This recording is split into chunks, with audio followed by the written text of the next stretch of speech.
नमस्कार साथियों, मैं संजय नामदेव, स्वागत है आपका चैनल पर। आज हम प्रश्न बैंक कक्षा 11वीं विषय फिजिक्स इकाई 3 और कार्य, ऊर्जा और शक्ति वाले इस पाठ का अध्ययन करने जा रहे हैं। साथ ही मैं आपको बता दूं, यदि आप चैनल पर नए हैं तो चैनल को सब्सक्राइब कीजिए, लाइक कीजिए और दोस्तों के साथ शेयर कीजिए। इसके पहले के 2 इकाई हम हमारे पिछले वीडियो में बना के आपको बता चुके हैं तथा जिन्हें आप हमारे चैनल की जो प्लेलिस्ट है उस पर जा करके देख सकते हैं। हमारा ये जो पाठ है इसके लिए निर्धारित अंक 9 हैं। वस्तुनिष्ठ प्रश्न 4 आएंगे और अतिलघु उत्तरी जो 2 अंक के होंगे वो 1 होगा 2 नंबर वाला, और इसी प्रकार 3 नंबर वाला भी एक प्रश्न पूछा जाएगा। रिक्त स्थानों की पूर्ति कीजिएगा। पहला प्रश्न है, सिद्ध कीजिए किसी वस्तु पर किया गया कार्य उसकी रिक्त स्थान में परिवर्तन के बराबर होता है। तो यहाँ पर आ जाएगा गतिज ऊर्जा। अगला है, घर्षण द्वारा किया गया कार्य रिक्त स्थान होता है। तो घर्षण द्वारा किया गया कार्य ऋणात्मक होता है। इस प्रकार बंद परिपथ में संरक्षी बल द्वारा किया गया कार्य रिक्त स्थान होता है। तो यहाँ आ जाएगा 0।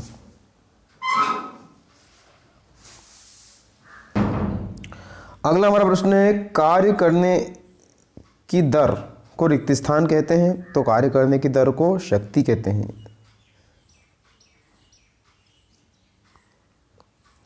अगला प्रश्न हो जाएगा, असंरक्षी बल द्वारा किया गया कार्य रिक्त स्थान पर निर्भर करता है।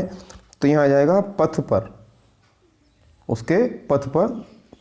इसी प्रकार अगला प्रश्न हो जाएगा, दृढ़ स्प्रिंग का स्प्रिंग नियतांक मृदु स्प्रिंग के स्प्रिंग नियतांक से रिक्त स्थान होता है। तो छठे में आ जाएगा अधिक।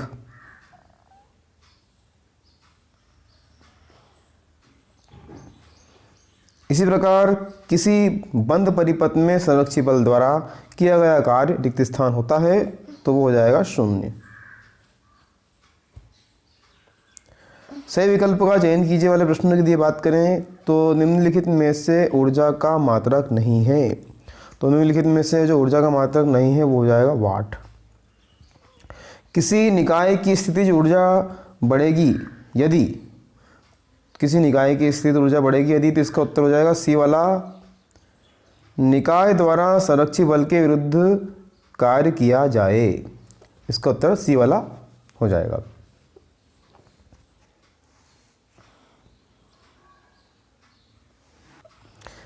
इसके बाद हमारा अगला है, अप्रत्यास्थ संघट्ट में संरक्षित रहता है।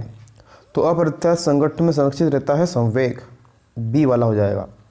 इसी प्रकार चौथा है, जब कोई संरक्षी बल किसी वस्तु पर धनात्मक कार्य करता है तो उसकी स्थितिज ऊर्जा घटती है। एक व्यक्ति किसी वस्तु को निम्नानुसार मार्ग से ए से बी तक पहुंचाता है। यहाँ आप चित्र के माध्यम से देख पा रहे हैं, 3 चित्र हमें दिए गए हैं। तो किस स्थिति में किया गया कार्य अधिक होगा? किस स्थिति में किया गया कार्य अधिक होगा? तो यहाँ पे सभी में समान कार्य होगा, फर्स्ट सेकंड थर्ड सभी में समान कार्य होगा। आगे हम चलें, एक वाक्य में उत्तर दीजिए। यहाँ जितने भी प्रश्न हमारे एक वाक्य में उत्तर दीजिए के दिए गए हैं हमने आगे आपको दिखाया है। इसी तरह 2 अंक और 3 अंक के प्रश्न भी हम देखते हैं। आइए, पहला हमारा प्रश्न है, एक वाक्य में उत्तर दीजिएगा। यदि कोई मशीन 10 सेकंड में 100 जूल कार्य करे तो उसकी शक्ति बताइए। तो यहाँ पर पहले वाला का उत्तर हो जाएगा शक्ति बराबर प्रश्न सूत्र है कार्य बटे समय। तो शक्ति बराबर 100 बटे 10 कर देंगे और शक्ति हो जाएगी हमारी 10 वाट। पहले का उत्तर हो जाएगा। इसी प्रकार दूसरा है, कार्य का ऐसा ही मात्रक लिखिए। तो कार्य का ऐसा ही मात्रक हो जाएगा जूल। तीसरा है, शक्ति का ऐसा ही मात्रक लिखिए। तो शक्ति का ऐसा ही मात्रक है वाट। इसी प्रकार जब बल और विस्थापन के मध्य अधिक कोण हो तो कार्य की प्रकृति कैसी होगी? तो होगी ऋणात्मक। इसी प्रकार पांचवा, स्प्रिंग नियतांक का मात्रक लिखिए। तो न्यूटन प्रति मीटर। इसके बाद छठा हो जाएगा, द्रव्यमान ऊर्जा तुल्यता समीकरण लिखिए। तो E बराबर mc² उसका समीकरण है, छठे का उत्तर हो जाएगा। सातवां है, एक भूमि संघट्ट किसे कहते हैं? तो इसका उत्तर आप देखिए, जब एक ही सरल रेखा में गतिशील 2 पिंडों के बीच संघट्ट होता है तो उसे एक विमी संघट्ट कहते हैं।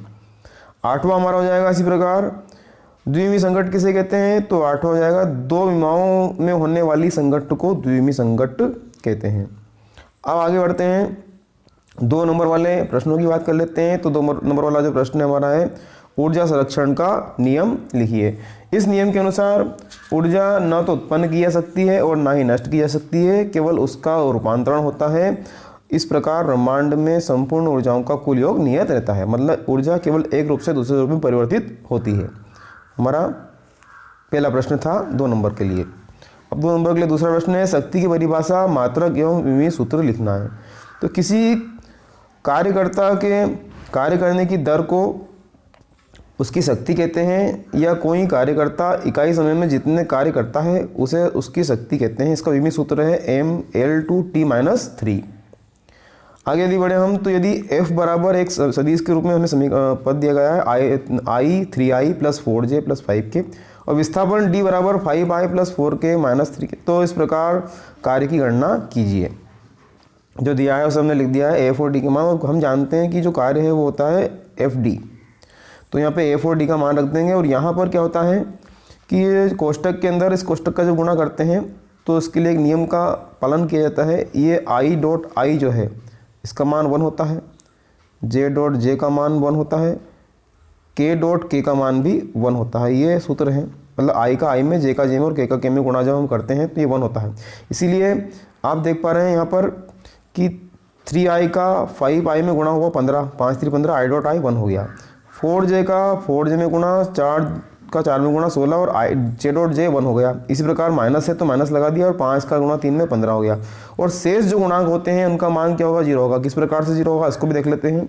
मतलब i.j, j.k और k.i, इनके सभी के जो गुणा हम करते हैं तो इसका रीजन उत्तर क्या जाता है, 0 आ जाता है। इसलिए वो सभी क्या हो जाएंगे, गुणांक के 0 होने से उनको लिखा ही नहीं गया। और इसको हल करेंगे तो 16 जूल इसका उत्तर हमें प्राप्त हो जाएगा।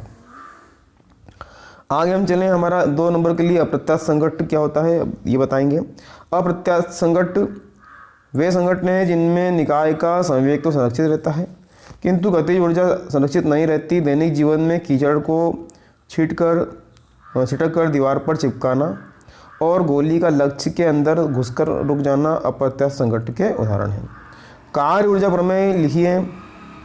किसी गतिमान वस्तु पर बल लगाने पर बल द्वारा किया गया कार्य उसकी गतिज ऊर्जा में परिवर्तन के बराबर होता है। यही कार्य ऊर्जा प्रमेय का कथन है। आगे चले हम प्रश्न क्रमांक 6 2 नंबर के लिए।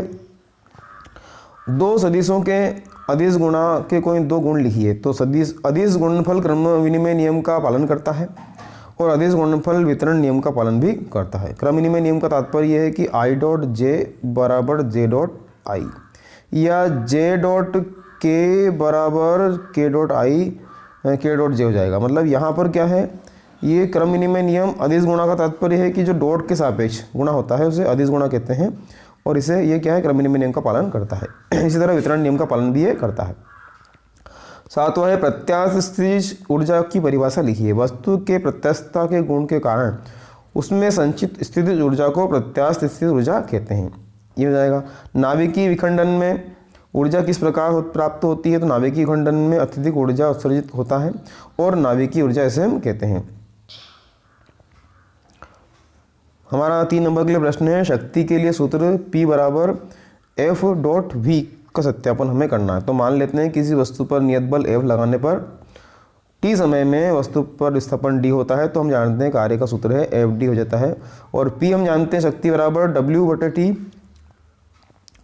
तो कार्य बटे समय, और यहाँ पे कार्य का जो मान है वो Fd है। इस प्रकार से d/T हो जाएगा और d/T हमारा वेग होता है वस्तु का। तो इस प्रकार से P = P - Fv हमारा सूत्र यहाँ पे बन जाता है और ये हमें सिद्ध करना है।